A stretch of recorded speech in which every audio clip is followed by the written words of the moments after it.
저는 오늘 사도행전 5장 12절에서 32절 말씀 중심으로 해서 우리는 복음의 증인일 뿐이다 하는 제목으로 하나님 말씀을 증거하겠습니다. 사도행전 5장에 보면 베드로의 그 놀라운 그 능력이 나타나고 권세가 나타나는 것을 우리가 볼 수가 있습니다. 사도행전 5장 1절에서부터 몇 절 쭉 보면 큰 그 사건이 발생이 되는데, 그 아나니아와 삽비라라고 하는 부부가 땅을 팔아서 하나님 앞에 헌금을 해요. 헌금을 하는데 땅값 얼마를 감췄다 그래요. 그게 참 이상하죠. 내가 헌금하는데 뭐 감출 게 뭐 있어? 내가 알아서 내 마음에 원하는 대로. 그러니까 이게 이제 분위기 따라가다가 초대교회 때는 예수님이 곧 오실 줄로 알고 네 것도 없고 내 것도 없어. 다 물건을 자기 재산을 팔아가지고 교회에다 드렸단 말이에요. 그래서 교회에서 이제 공동으로 운영하는 거지. 골고루. 그러니까 더 가난한 사람도 없고 더 부자도 없고 다. 근데 이 아나니아 삽비라 부부도 보니까 자기들도 남들 다 재산 팔아서 바치는데 자기들도 재산 팔아서 바치는 흉내를 내야 될 거 아닙니까? 신용을. 그래야 믿음 있다 소리를 들으니까. 근데 다 드리기는 아깝고, 그래서 바친 것 중에, 파는 것 중에 얼마는 숨기고 일부분만 드렸어요. 그것이 이제 성령을 속이는 죄가 된 거죠. 하나님이 무슨 뭐 주머니 털어가지고 무슨 뭐 돈 끄집어내고 그게 아니잖아요. 그 이단의 특징이 이게 뭐냐면, 이단의 특징이 여러 가지가 나타나는데 가장 큰 특징 중에 하나가 돈에 묶여 있어요. 아주 돈이라면 환장을 해요. 그 교주가. 그래서 매사에 모든 일이 돈이야. 돈. 그러니까 거기 그 이단에 빠진 사람들은 자기 재산을 다 뺏기잖아요. 뺏긴다니까. 왜? 분위기가 이 사람도 바치고 저 사람도 바치니까 나도 바쳐야 돼. 하나님 그런 거 안 기뻐해요. 하나님 뭐가 가진 게 없어서 그거 주머니 털어서 뭐 하시겠다고. 없으면 없는 대로, 있으면 있는 대로. 그게 하나님이잖아요. 이 아나니아 삽비라는 하나님의 은혜를 몰라요. 그 재산을 팔아가지고 그걸 숨기고 바쳐. 하나님을 속이겠다는 거지. 그 자체가 참 우스운 얘기죠. 성령을 기반하는 거 아닙니까? 작은 것이 됐든 큰 것이 됐든 진심으로 하나님을 섬기고자 하는 마음, 이게 중요한 거예요. 그게 중요하다니까.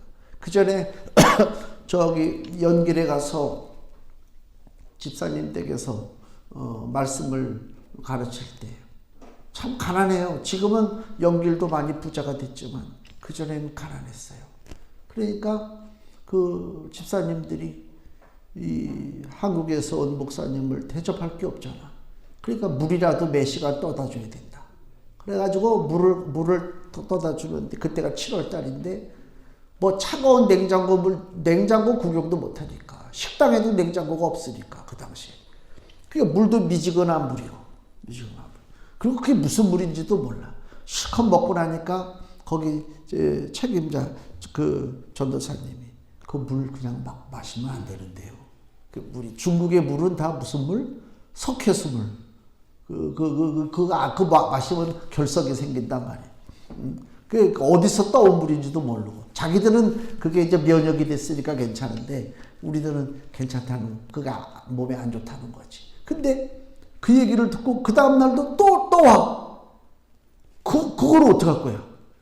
그 떠온 사람이 거기 앉아 있는데 보는 데서 먹어야지. 그죠? 하나님이, 제가 굉장히 약해요. 그런 아주 장계통이 약한데 한 번도 탈나게 하지 않으셨다. 그거예요. 하나님 그거예요. 그러니까 그 마음이 중요한 것 같아요. 그죠? 받쳐지는 그 물건의 무슨 질, 무슨 가치, 이게 중요한 게 아니라 그 마음이요, 마음이 중요하다니까. 그래서 마음이 없는 사람하고 같이 아무리 좋은 음식을 먹어봐야 그 음식이 뭐가 나에게 피가 되고 살이 되겠습니까? 아무 소용이 없지. 마음이 중요해. 하나님도 마음을 보신다. 근데 아나니아 삽비라는 그 하나님이 마음을 보신다고 하는 가장 기초적인 것을 몰라. 그리고 하나님을 속여. 베드로가 화가 났어요. 네가 성령을 속이느냐? 남편에게 야단쳤어요. 그러니까 그 아나니아가 베드로의 야단치는 소리를 듣고 꼬꾸라져 죽었어요. 놀라운 일이죠. 그 당시에 그 부인은 옆에 없었어요. 그래서 그 시체를 드러내고 장사 치르고 돌아오는데 그 부인도 왔어요. 영물 뭔지도 모르고 왔어요. 베드로가 물어보잖아요. 네가 땅 팔았는데 그 땅 판 값이 다 이것이냐? 네. 아니라고 그래야 사는데 남편하고 똑같아. 예, 다 바쳤습니다.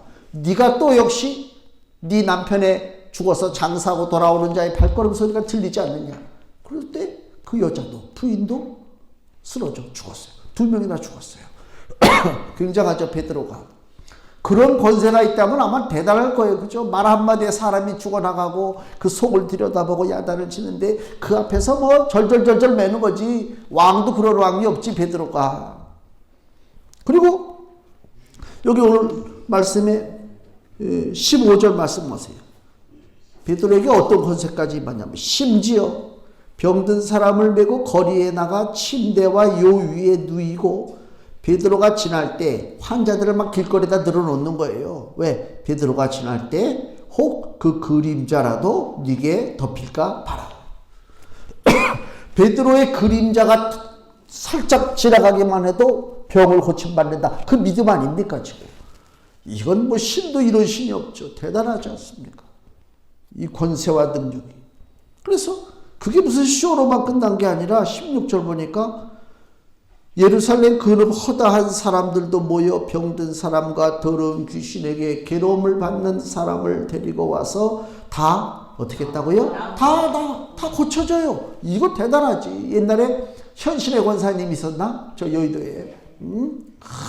막 메어 터지고 그냥 막 거기 가서 그 기도 받으면 난다고 그래가지고 예수님을 만나려고는 그렇게 애쓰지 않아. 예수님 만나려고는 그렇게 애쓰지 않는다니까. 난 잘못됐다고 얘기하는 거예요. 그 사람의 그 권위가. 왜 인간들은 자꾸만 하나님의 영역을 인간이 침범하려고 하니까 문제지. 다 문제예요. 그때 그렇게 이름을 날리고 치료의 역사를 날리고 뭐 굉장한 이적과 기적을 했던 사람들 지금 다 어디 있습니까? 소용없어요. 빨리 깨달아야 돼요. 육신은 다 똑같아요. 인간은 다 똑같아요. 하나님이 그렇게 만들어 주셨어요. 뭐 넌 더 잘나고 넌 못나고 그거는 잘못된 이 세상의 지식, 세상의 경험 그것이 우리에게 주입되니까 이게 점차 구별이 되는 거예요. 저 인도 같은 경우에는 아직도 카스트 제도가 있어가지고 계급이 나눠져가지고 밥도 같이 안 먹고 물도 같이 안 마시고 그렇죠. 우리가 볼 때는 웃겨. 다 그 놈이라고 그러면 안 되지. 다 그 사람이 그 사람 같잖아. 그렇잖아. 뭐 별거 있어? 다 똑같은 적이지. 예? 사람은 자꾸만 구별을 주려고 그래. 나는 다른 사람이야. 다른 사람이야.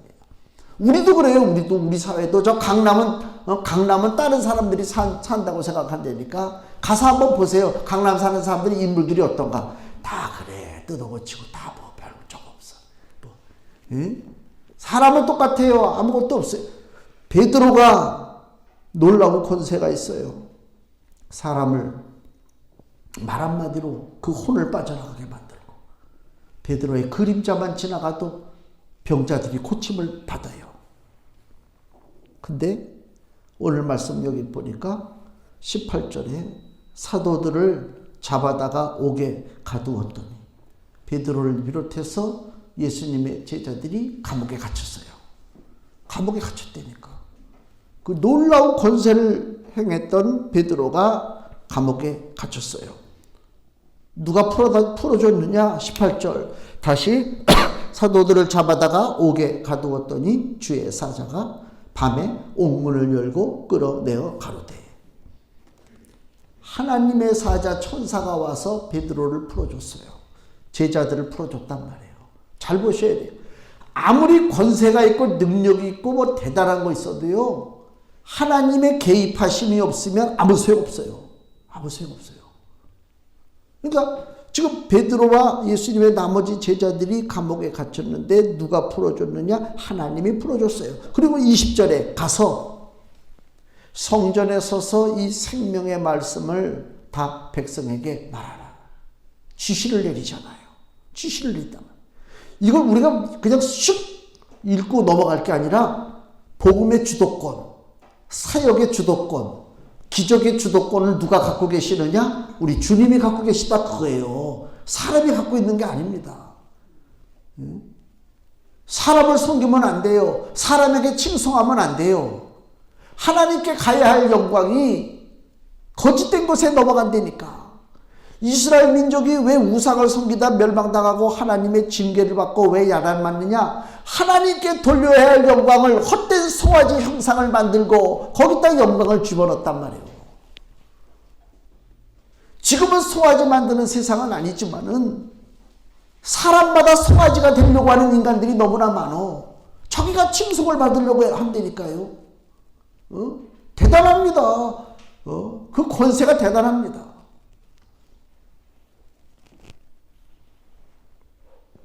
바울도 보세요.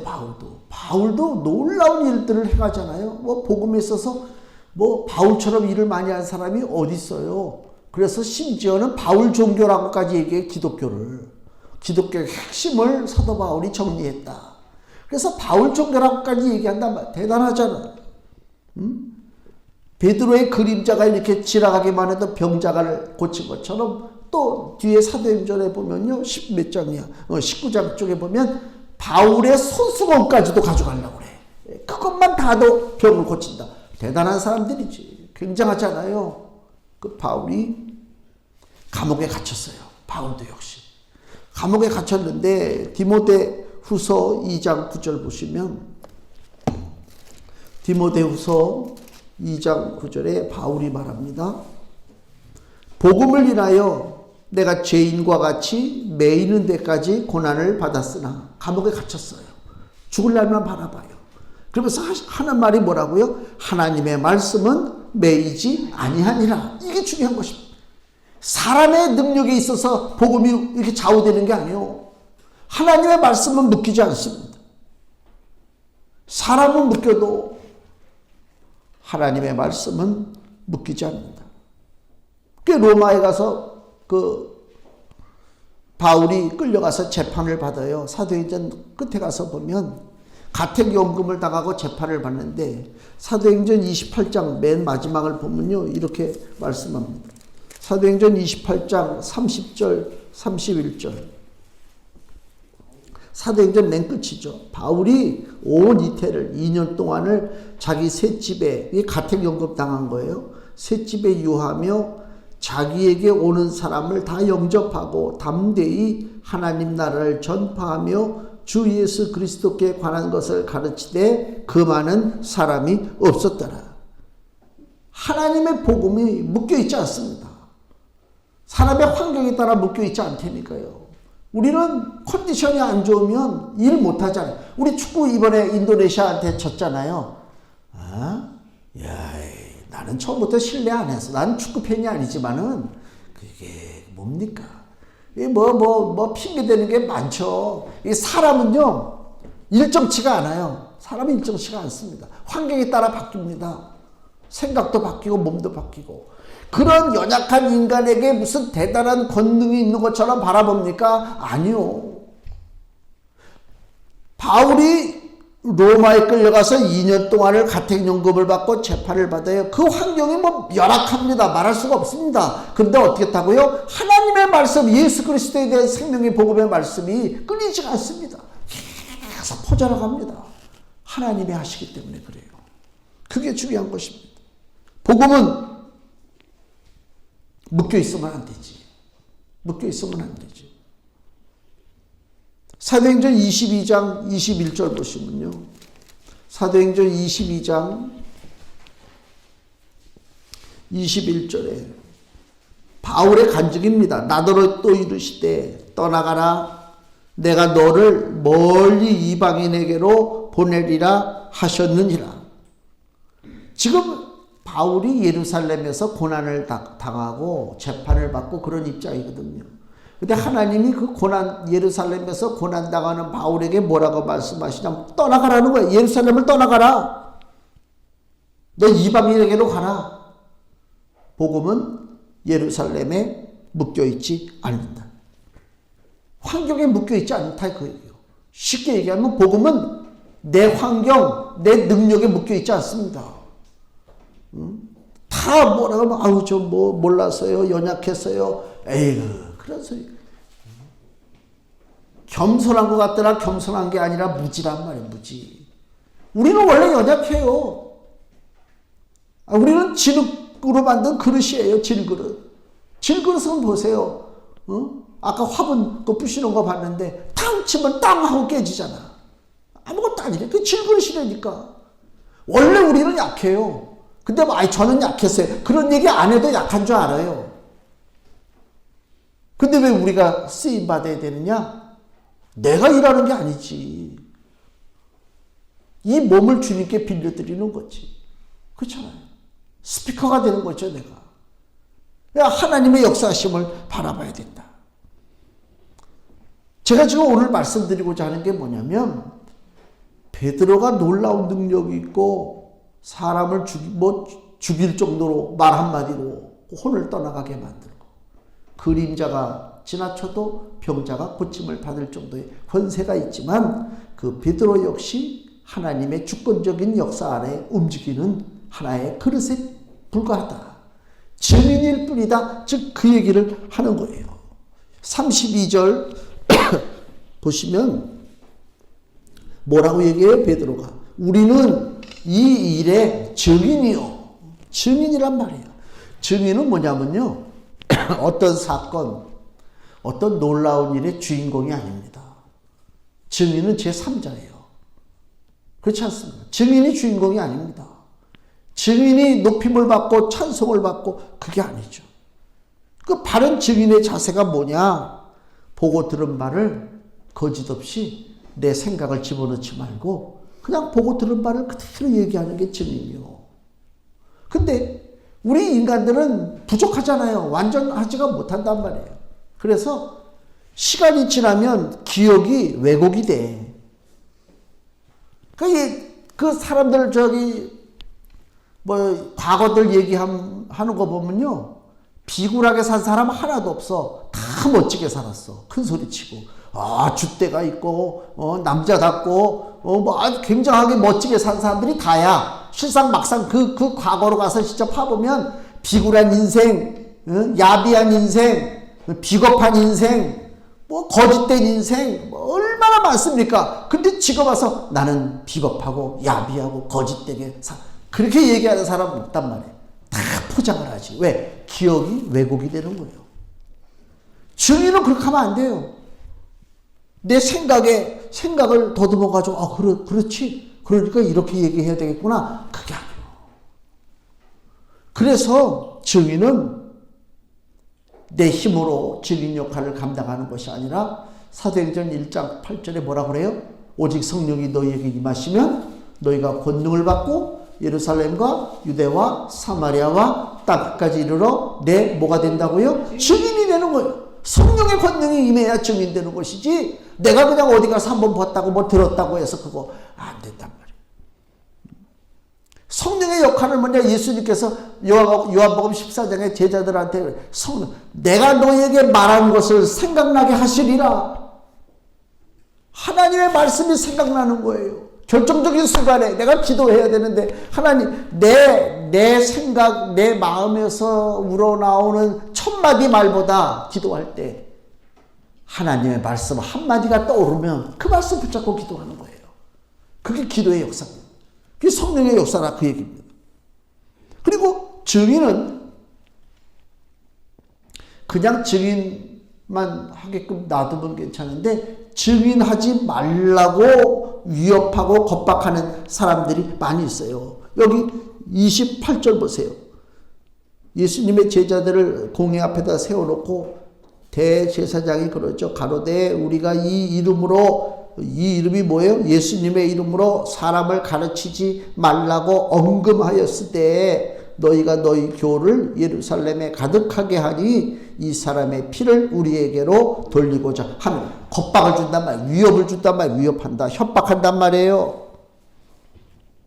그때에 29절 베드로와 사도들이 대답하여 가로되 사람보다 하나님을 순종하는 것이 마땅하니라. 너희가 나무에 달아 죽인 예수를 우리 조상의 하나님이 살리셨고 복음을 전하는 거예요. 지금 야 예수의 이름으로도 얘기하지 마. 지금 막 그러는 거예요. 분위기가 험악하죠. 주눅이 든단 말이에요.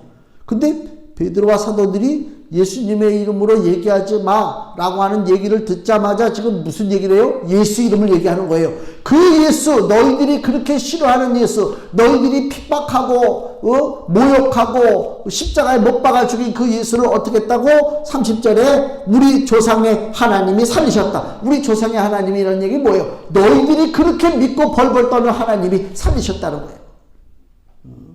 이거 아주 막 그 심장을 찌르는 거예요. 31절 이스라엘로 회개케 하사 죄사함을 얻게 하시려고 그를 오른손으로 높이사 임금과 구주를 삼으셨느니라. 복음을 전하는 거다. 입술을 벌려 예수 복음을 전한다.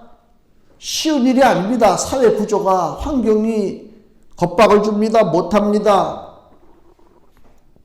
성령의 권능이 필요합니다. 증인이 주인공 되려고 하는 모든 시도, 생각, 이것이 마귀적이요. 내가 주인 되고자 하는 것이 마귀적이라 그 얘기요. 내가 주인공 되는 게. 사람이요. 주일학교 때 연극을 해요. 전 중등부, 중학생 애들 데리고 연극을 한 적이 있는데 그때가 성탄 연극이었나? 그 교인들 앞에서 모였는데 그 조그만 연극에도 뭐가 필요해요? 주인공이 필요해요. 누구를 주인공을 시킬 것이냐. 잘못 시키면 어떻게 돼요? 시험 들어요. 애들도 삐져요. 그거 있잖아요. 모르드게 나오는 거 뭐지 그거? 에스더. 에스더 연극도 누가 에스더 할 것이냐, 누구는 에스더의 시녀가 될 것이냐. 그 부모까지 시험 들어요. 연극 한다고 교회가 딱 있는데 우리 딸내미가 그래도 뭐야 보니까 에스더 옆에서 아무 말도 안 하고 시녀 역할만 하고 있네. 그럼 시험 들어 교회 안 나가. 다 주인공 하려고 그래. 주인공 하려고 한다. 그러니까 하나님은 우리에게 증인되라고 그랬어요. 증인은 주인공이 아니요. 그냥 증인 역할만 감당하면 된단 말이에요. 근데 내가 잠깐만 증인의 자리에서 벗어나서 내가 주인공 되려고 그래. 주인공 된다는 게 대신 그럼 예수님 대신 내가 십자가 지겠다 그게 아니잖아요. 예수님이 받으신 영광만 바라본다고. 그래서 그 주인공 되려고 애를 쓴단 말이에요. 수많은 이단들, 또 이단은 아니더라도 이단 비스무리하게 닮아가는 교회들의 특징이 뭐냐? 주인공 되는 거야. 자기가 주인공이야. 대단하죠. 가관입니다. 아주 우습습니다. 자기 신분에 벗어나서 주인공 된다. 오직 주인공이 누구냐? 우리 로마서 14장을 보면 사도행전 다음에 로마서 14장 8절에서 9절 우리가 살아도 주를 위하여 살고 죽어도 주를 위하여 죽나니 그러므로 사나 죽으나 우리가 주의 것이로라. 이를 위하여 그리스도께서 죽었다가 다시 살으셨으니 곧 죽은 자와 산 자의 주가 되려 하려 하심이니라. 아멘. 주님이 우리의 주가 되신단 말이에요. 이 근본적인 사실을 잊어버리면 안 된다. 세례 요한이 그랬잖아요. 세례 요한이 세례를 주고 유명해졌어요. 사람들이 많아졌어요. 근데 어느 날인가부터 세례 요한에게 세례 받으러 오는 사람들이 줄어들어. 제자들이 와서 뭐라 그래요? 선생님, 우리에게로 오는 사람들이 줄어듭니다. 왜? 저 예수라고 하는 사람이 저쪽에서 세례를 주는데 그쪽으로 많이 가서 다 세례를 받네요? 그러면 세례 요한이 우리 입장 같아서 그래? 이거 빨리 어떻게 대책을 세워야 되겠는데? 이래야 되는데 뭐라 그래요? 야, 그분은 신랑이야. 신부를 맞으러 온 신랑이고 나는 신랑의 친구야. 그분은 흥해야 돼. 그분은 높임을 받아야 돼. 나는 쇠하여야 하리라. 이게 세례 요한의 자세입니다. 이게 우리가 가져야 할 자세입니다. 우리가 가져야 할 자세입니다. 아무것도 아니라면 아무것도. 사람이 높임을 받으면 안 돼요. 사람의 높임을 받으면 안 돼요. 오직 주님만 높임 받으셔야 돼요. 한국 기독교가 엄청나게 부흥했어요.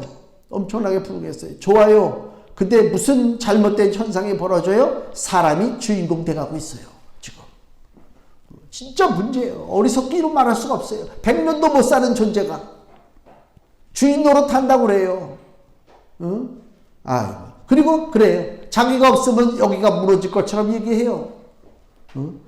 다 그렇잖아요. 근데 안 무너져요. 안 무너져요. 하나님이 역사하셔서 하나님이 무너뜨리면 무너지고 하나님이 세우면 세워지는 거예요. 우리는 주인공이 아닙니다. 우리는 증인입니다. 증인이에요. 하나님께서 예수 그리스도를 주인공으로 만들어 주시고 여기 30절에 너희가 나무에 달아 죽인 예수를 우리 조상의 하나님이 살리시고 왜 하나님이 살리셨느냐? 예수님을 이스라엘에게 기회를 주는 것입니다. 무슨 기회요? 회개케 하사 31절 죄사함을 얻고 회개하고 죄사함을 얻습니다. 회개하고 죄사함을 받는 자는 예수가 어떤 존재로 나에게 다가오느냐? 31절 끝에 임금과 구주를 삼으셨느니라. 예수님은 나의 임금이요 나의 왕이요 나의 구주가 된다. 그겁니다. 내가 주인공이 아니다. 그 얘기입니다.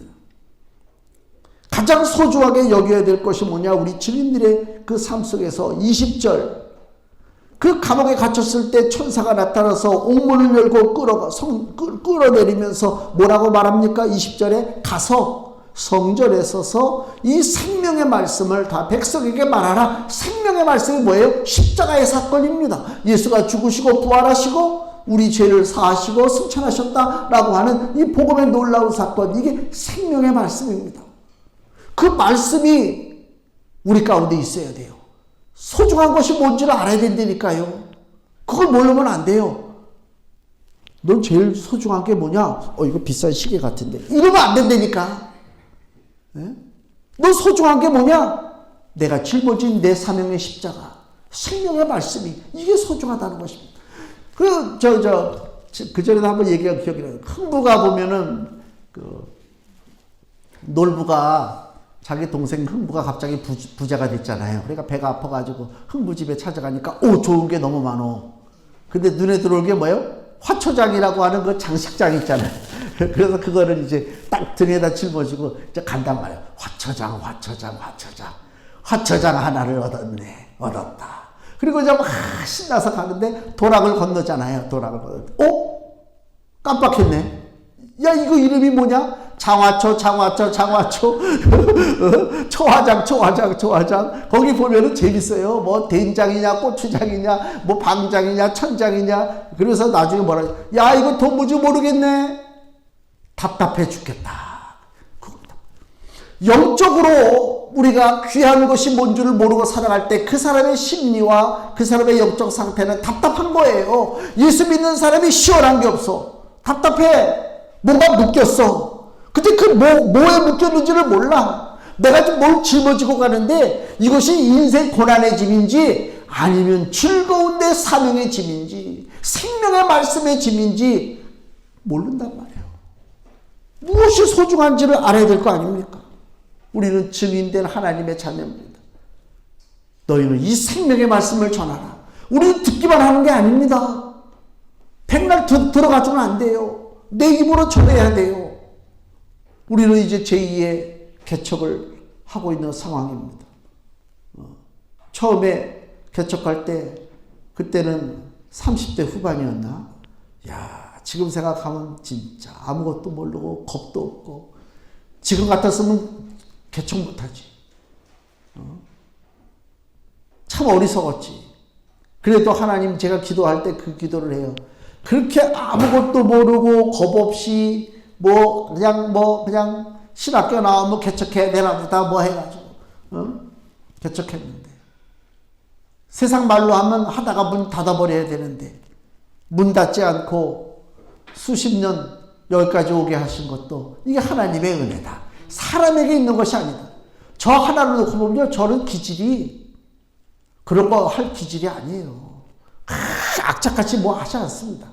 저는 그냥 달리다가 얘가 막 뒤에서 악착같이 쫓아오잖아요. 그래, 그럼 네가 한번 가봐라, 야. 난 그러고 말지. 너 쫓아와? 이런 성격이 아니라니까. 이게 약점이야, 이게. 이게, 그 전에 처갓집에 가서 옛날 얘기고, 처남들하고 화투를 해. 화투를 하는데, 다 큰 돈도 아니고 작은 돈 화투를 하잖아요. 나는 좀 하다가 따는 것도 귀찮고, 읽는 것도 물론 그렇고, 시간이, 이거 잠잘 시간인데, 자야 되는데, 나 그만두고 싶어. 막내 처남이, 걔는 그런 승부욕이 좀 있나 봐. 안 된대. 계속 해야 된대. 그럼 이뤄줘야 돼. 걔가 딸 때까지. 그래야 이게 화투판이 끝나. 제 기질로서는 어떤 일을 오래 못 합니다, 저는. 근데 하나님께서 오래 하게 하시고, 세상 나이로 보면 조금 있으면 은퇴해야 할 입장인데, 지금 교회를 다시 개척할 수 있게 하신다. 이거 감사한 거 어떻게 보면 사람의 힘으로 되는 것이 아닙니다. 우리 증인입니다. 내가 짊어진 것이 무엇인가? 소중한 것이 무엇인가를 알아야 돼요. 놀부처럼 엉뚱한 짓 하다가 아이고 이거 답답해 죽겠네. 답답하게 살지 말란 말이에요. 무엇인지를 분명히 알고 복음의 나팔을 불어야 되지 않겠는가. 금주 말씀 보세요. 에베소서 5장 19절 말씀입니다. 같이 읽겠습니다. 시와 찬미와 신령한 노래들로 서로 화답하며 너희 마음으로 주께 노래하며 찬송하며 아멘. 우리의 삶 속에 시와 찬미와 신령한 노래, 하나님의 말씀이 울려 퍼져야 돼요. 소리내서 읽으세요. 성경을 1분을 읽든 5분을 읽든 소리내서 읽으라고요. 하나님 앞에 시와 찬미와 신령한 노래 서로 화답하고 마음으로 주께 노래하고 찬송하고. 그래서 내 인생에 가장 소중한 것이 무엇이냐? 생명의 말씀이구나. 그리스도의 생명의 말씀이구나. 이것을 깊이 깨달아 우리 달려갈 길을 잘 달려나가 하나님으로부터 칭찬받고 상급받는 주의 증인이 되시기를 예수님의 이름으로 축원을 드립니다. 기도하겠습니다.